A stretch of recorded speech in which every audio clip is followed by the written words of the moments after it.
Welcome friends. Hindi की ई पाठशाला में आपका स्वागत है। मैं अरुण प्रजापति। आज हम कक्षा 7 के हिंदी ग्रामर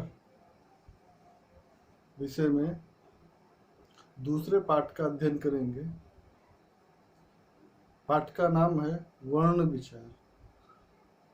इसके तीसरे भाग में, दो भागों में हमने वर्णों के बारे में, वर्णों के भेद जिसमें स्वर और व्यंजन, दूसरे दिन स्वर के बारे में पढ़ा।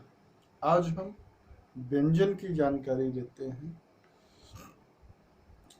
व्यंजन से तात्पर्य वर्णों का उच्चारण स्वरों की सहायता से किया जाता है, वे व्यंजन कहलाते हैं।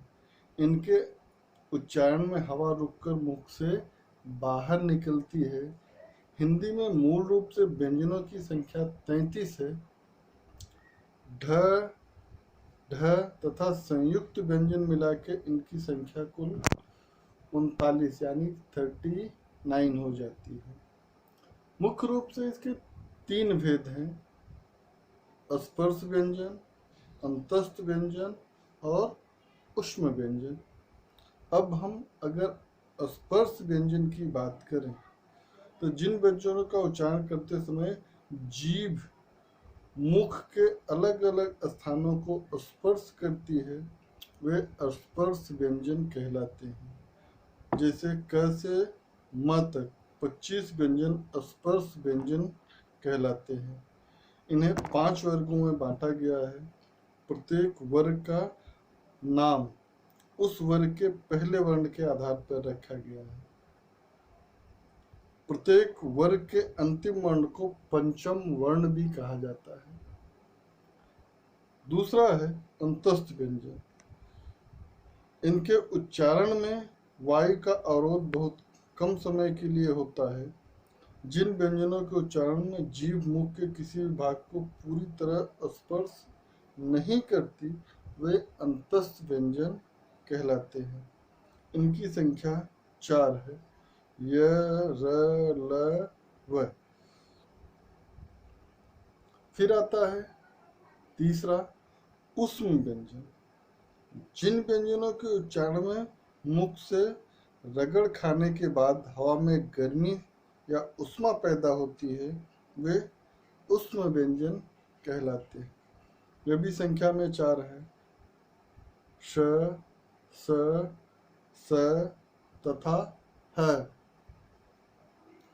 अब आता है संयुक्त व्यंजनों की बारी।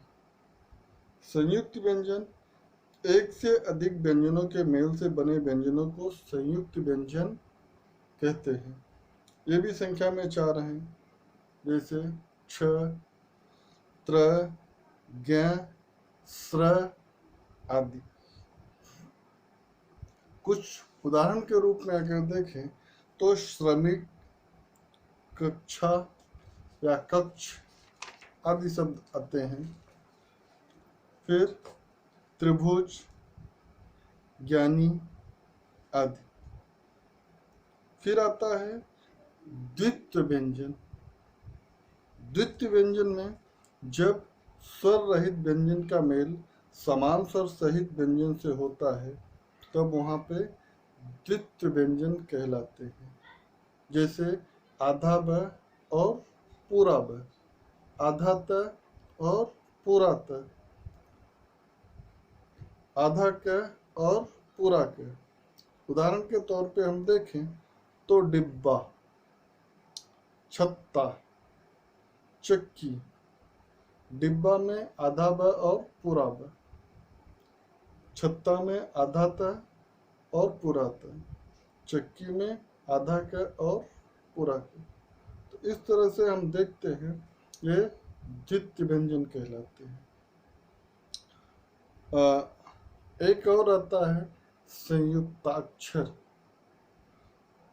संयुक्ताक्षर यानी कि जब स्वर रहित व्यंजन का मेल अपने से अलग स्वर सहित व्यंजन से हो, तब वहाँ पे संयुक्ताक्षर कहलाता है। यानी कि स्वर रहित, जिसमें स्वर न हो, और उसका मेल स्वर सहित, जिसमें स्वर हो, इस तरह के अक्षरों के मेल होता है तो वो क्या कहते हैं, संयुक्ताक्षर कहलाते हैं।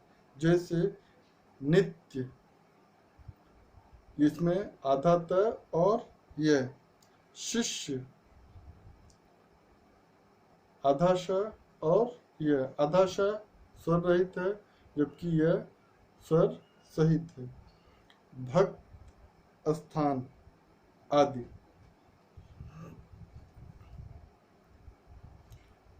इस तरह से हम देखते हैं कि यहाँ पे ये संयुक्ताक्षर, द्वितीय व्यंजन तथा